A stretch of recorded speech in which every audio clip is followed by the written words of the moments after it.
बातमी आहे संभाजीनगरमधून मतदान कार्ड जमा करून 1500 रुपये देणाऱ्या एका व्यक्तीला पकडण्यात आल्याची माहिती आहे। तर संभाजीनगर जिल्ह्यातल्या औरंगाबाद पश्चिम मतदारसंघामध्ये ही घटना घडली आहे। लोकांनी मतदान करू नये म्हणून 1,500 रुपये घेऊन मतदान कार्ड जमा केली जात असल्याची या ठिकाणी माहिती मिळते आणि तसा आरोपच ठाकरे गटाचे उमेदवार राजू शिंदे यांनी शिंदे गटावर केलाय। शिंदे गटाचे उमेदवार संजय शिरसाठ यांच्याकडून या पैशांचं वाटप केलं जात होतं असा आरोपही त्यांनी केलाय। या प्रकरणी ठाकरे गटाचे उमेदवार राजू शिंदे यांनी पोलिसात तक्रार दिली आणि गुन्हा दाखल करण्याची मागणी केली आहे। विधान परिषदेचे विरोधी पक्षनेते अंबादास दानवे यांनी सुद्धा ट्विट करत शिंदे गटावर हे आरोप केले।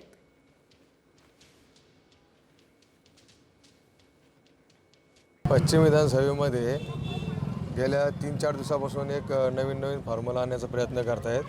दलित मुस्लिम मतदान होत नाही हे त्यांच्या लक्षात आलं आहे। समोरच्या कॅन्डिडेटच्या ह्याच्यामध्ये आमदार संजय शिरसाठच्या ह्याच्यामध्ये तर त्यांनी काही लोक वार्डात सोडलेत जे कार्ड घ्यायचे नागरिक अजून वोटिंग कार्ड असेल किंवा आधार कार्ड असेल ते घ्यायचं 1500 रुपये द्यायचे आणि नंतर शाई लावायची 1500 रुपये द्यायचे। वोटिंग होऊ नये म्हणजे लोकशाहीला घातक म्हणजे या घटनेच्या विरोधात हे कृत्य आहे।